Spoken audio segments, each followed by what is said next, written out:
Como las cartas quilotanas de Alberdi, como el Facundo de Sarmiento, como la carta abierta de un escritor a la Junta Militar de Rodolfo Walsh, las epístolas de Peiret contra la intervención merecen incluirse en una antología de la literatura de ideas en la historia continental. La tentación de reproducirlas completas es grande. No ha habido reediciones de las cartas en casi 150 años. Son desconocidas no solo por la población en general, sino incluso por historiadores, docentes, periodistas y ni hablar de divulgadores de la historia. En ellas, el filósofo político que hay en Peiret ordenó sus principales ideas sobre lo que debería ser un Estado federal, influidas por las obras de Proudhon, como vimos. Pero también desplegó sus propias interpretaciones sobre la historia, el progreso, la democracia e incluso una incipiente clave propia de análisis de la joven historia de su país de adopción, permeada de sus concepciones filosóficas. Además, incluyó un apéndice de extractos textuales del Sarmiento político y periodista que constituyen la mejor refutación de la conducta del Sarmiento presidente.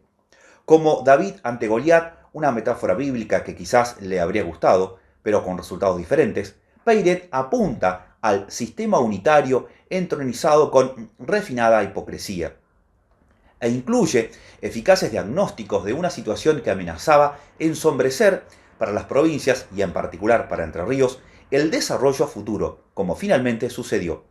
El problema de la política argentina, sostiene, no es civilización o barbarie, sino centralismo o federación.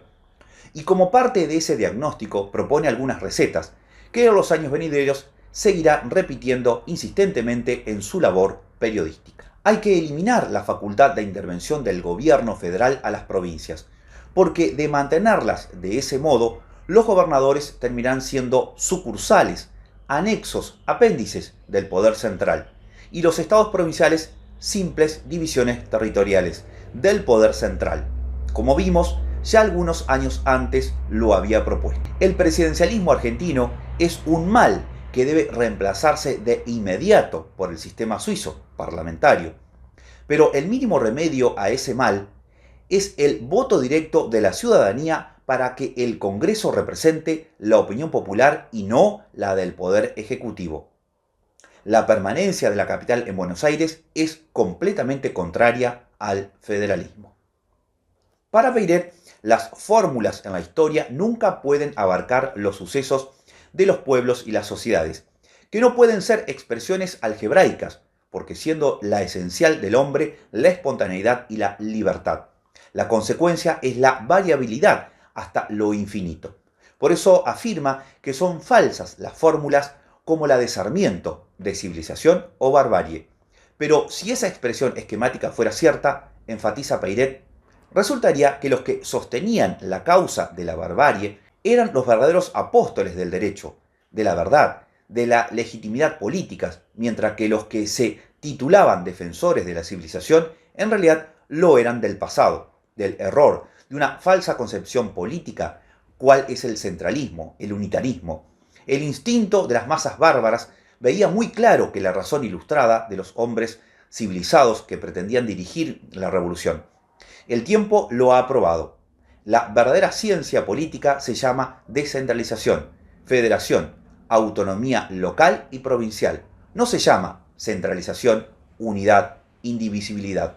Con esa advertencia, en la carta tercera, vuelve sobre estos conceptos y propone otra fórmula dicotómica, que se aleja de esa visión sobre las escaramuzas, sin principios, e incluye una afirmación sorprendente.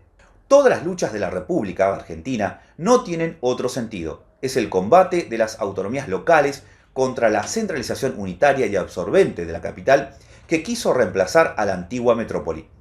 Los bárbaros provincianos que protestaron siempre contra aquella teoría absorbente fueron los verdaderos republicanos. Nuestro autor desarrolla aquí, en realidad, una refutación que ya había esbozado 5 años antes, en las páginas del diario El Uruguay, y una nota titulada precisamente La civilización y la barbarie, y que había firmado como Filópolis, uno de los seudónimos que más frecuentó. Allí, cuestionando al presidente Mitre, quien atribuía el alzamiento de las provincias a la falta de civilización, decía Peiret lo siguiente: Este discurso es una variante, una reminiscencia del libro de Sarmiento titulado Civilización y Barbarie, antítesis que puede perdonarse a un escritor pero que no conviene en la boca de un presidente. El señor Sarmiento ha pretendido explicar las revoluciones argentinas por la oposición de esos dos elementos, por las luchas de esos dos principios. Esto importa para nosotros un error histórico que ha durado demasiado y de que se ha abusado también demasiado. Luego añade terminante que esas dos palabras chorrean sangre por cada letra y anuda la cuestión con la inaceptable guerra contra el Paraguay, al que se le hace la guerra para civilizarlo. Denuncia. Todos los que obstan en esa titulada civilización deben ser pues sacrificados inexorablemente. Civilizar se reduce a exterminar.